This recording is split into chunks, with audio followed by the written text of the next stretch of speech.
This is Rajesh from Techno.Phobia. To introduce myself, I am working as a cloud security engineer in one of the MNC. I am now new to this content creation world. In this channel, what you will be expecting is technology related to cloud, Azure, AWS, and GCP. Also, the networking concepts, and also not but not the least, interview bits. Today, as you have already seen the thumbnail, we will be going through some of the command line interface, that is CLI commands, that you should know before getting into IT. Apologies if I have taken much time in introduction to myself. Let's get started. For working on the CLI commands, you need to open the command prompt. If you want to open the command prompt, there is two types, like you need to just search in the search box as a CMD, or you can just run Windows plus R, that is run command, and you need to just type CMD.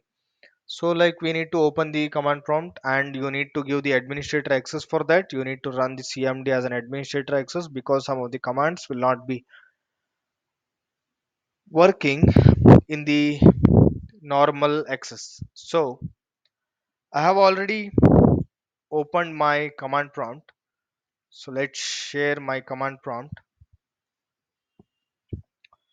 So like in this video we will be going through some scenario based command lines which are very helpful in the day-to-day activity as well as while you're going to the IT, as I've already mentioned in the thumbnail. So let's get started. First scenario is where, like, if you want to ping any machine, for example, sorry if I am telling as a ping, if you want to check if the machine, the destination machine is alive or not, if you need to check like if it is active or not, so it is. So for that sake we need to use the command as ping. So here I'm pinging to Google DNS server, that is 8.8.8.8. So I'm just doing the ping. So you can see that there is a reply from Google DNS server as well, that is I am alive. So you can see the time TTL, that is time to live. And in the last you can see that the packets sent 4, received 4, and there is no loss of packets. But in in that case, like if the machine is not active, you will get the result as request timed out. So that is the ping. In the next scenario, what you do is that in some cases you need to troubleshoot the end machine. If you want to troubleshoot the end machine, you need to know that the machine should be alive, right? It should be live. So if you're doing the troubleshooting activity, so you need to like just check each and every second the machine should be alive. So in that case what you need to do is that you need to just mention ping minus t 8.8.8. So it started pinging, right? What it does is that it continuously pings that particular machine what you have already mentioned here. So what I do is that I have just done the control C, so that I have came out of this particular command. So why I came? There is a reason behind that, because this ping minus t is nothing but the ping of death. It will continuously ping the particular destination machine unless you are giving the, unless you are only closing that particular command, or you can say that I have mentioned here control C. So what it does is that in previously this is used as an attack and it was called as DOS.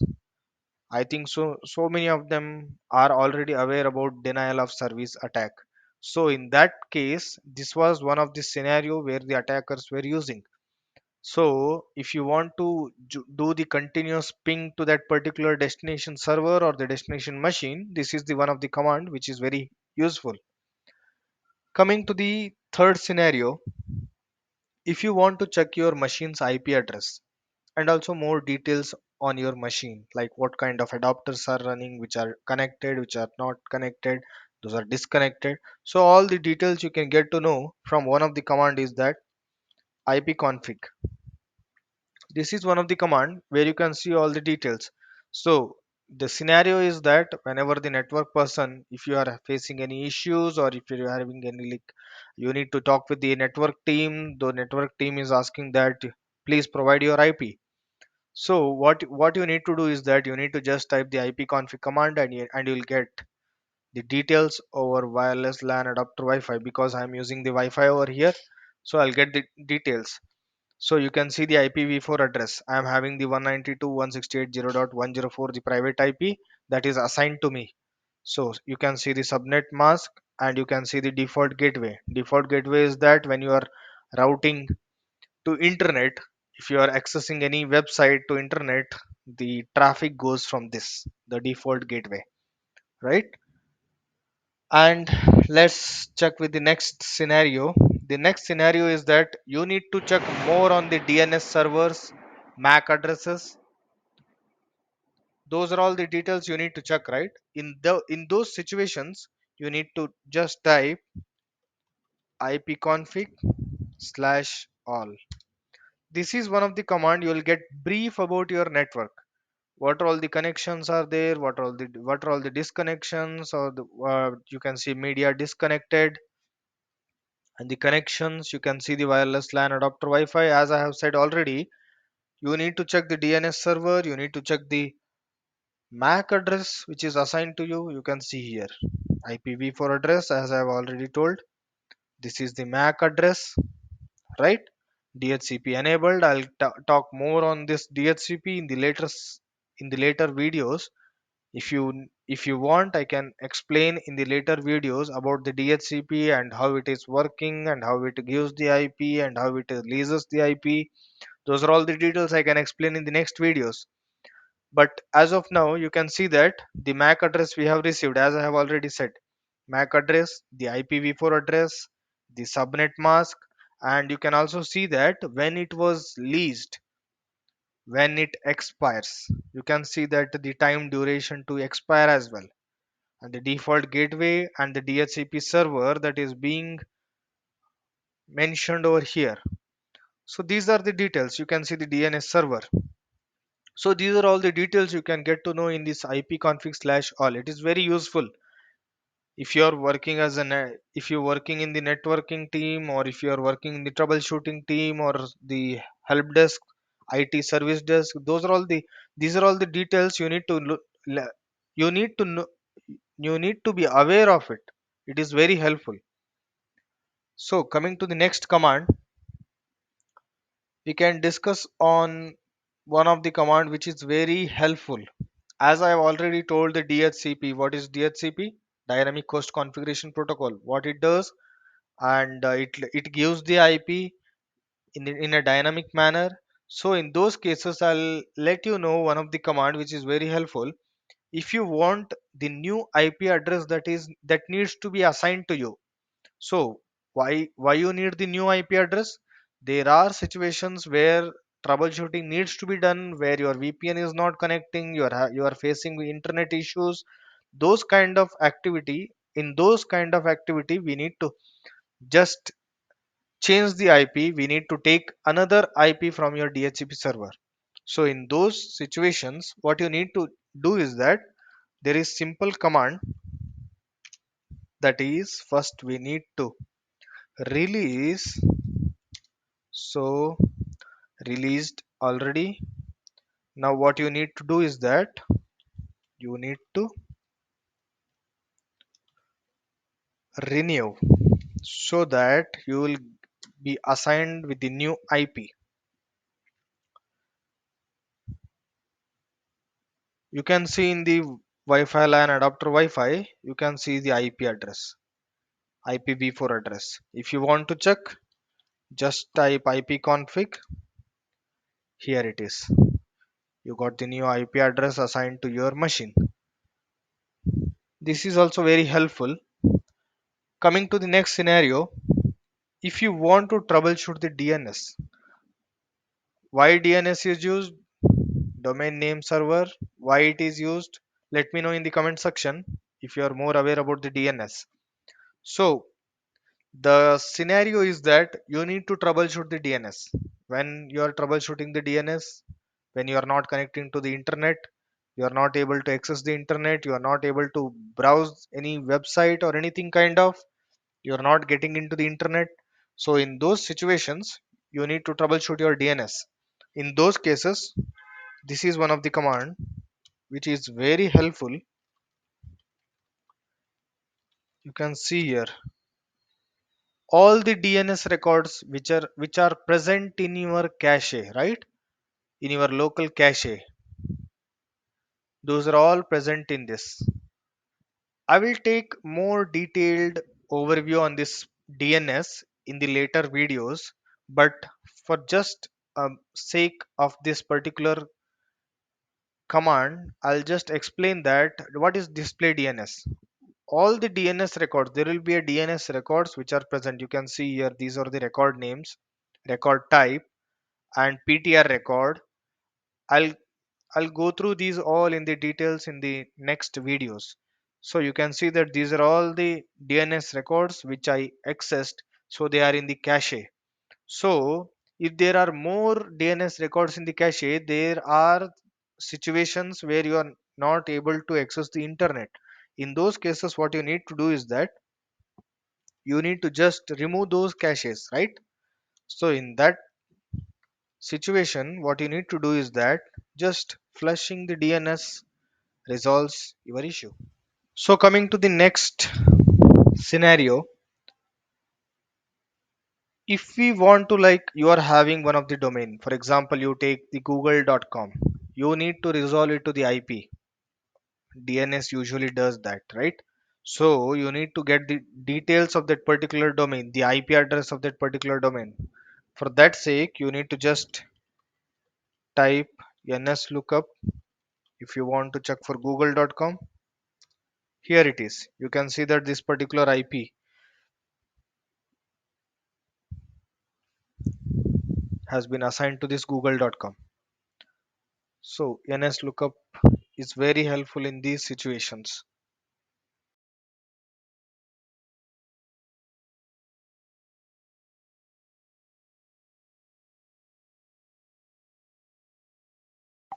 Coming to the next set of commands which are very interesting, but those are all, like, really helpful as well. So in the next scenario, we will be talking about is that how to check your battery. That is also main thing, right? If you want to check your battery status, what is the battery status? So there is a command called power cfg.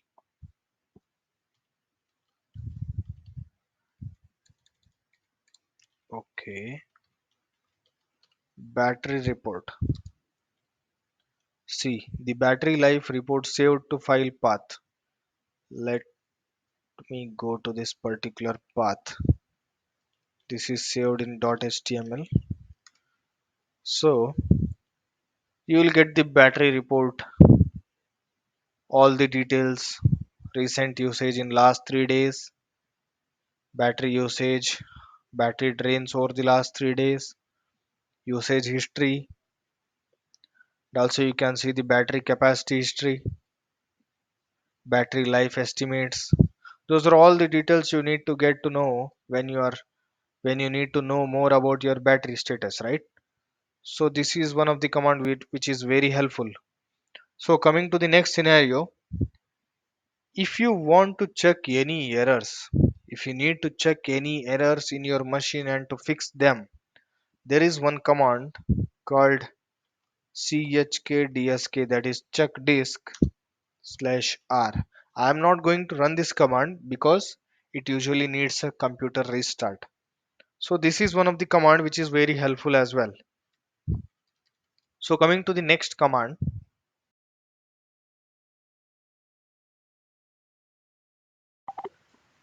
to, like, the scenario is that to check if my computer is watched, or if anyone is seeing, like if the attacker or in the man in the middle is going to happen, like if there is any executable is running behind my back. So if whatever I am doing that is being watched, how you get to know?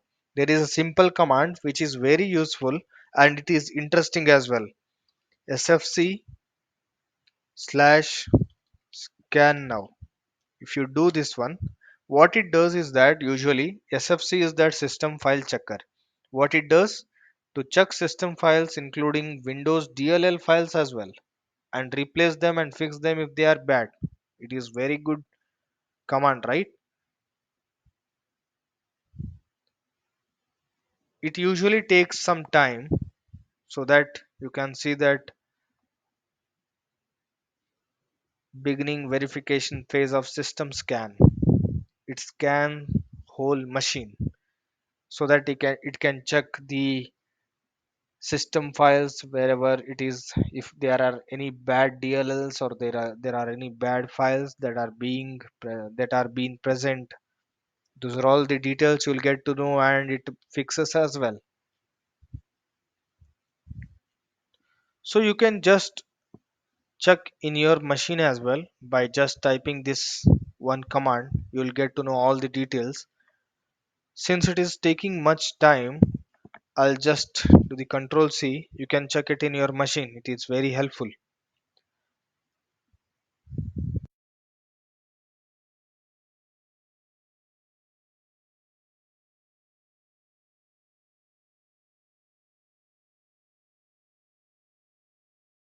So like last but not the least, I'll be showing you the another command which is very helpful. If you want to trace, like for example, any website, you are going to Google, right? You are going to google.com. How you are going? How the hops are there, like how it is connecting, it is going to the router, it is going to the firewall, how it is going, all the devices which are being observed in the middle of the connections, where all the traffic is going, those details you'll get to know in the tracealt command. So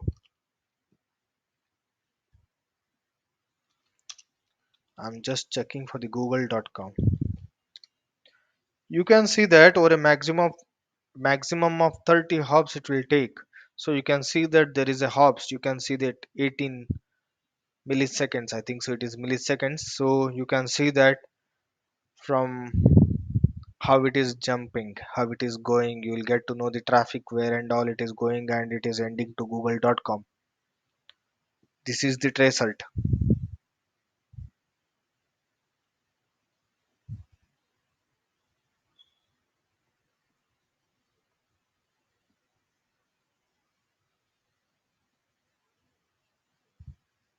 Yeah, here it is, the trace is complete, and it is going to 1e100.net. This is the domain.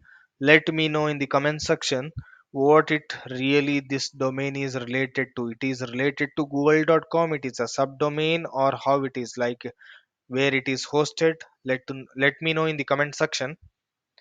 But yes, this is the video that I am signing off. Let me know if anything needs to be improved, if I need to take any concepts, networking concepts in the future.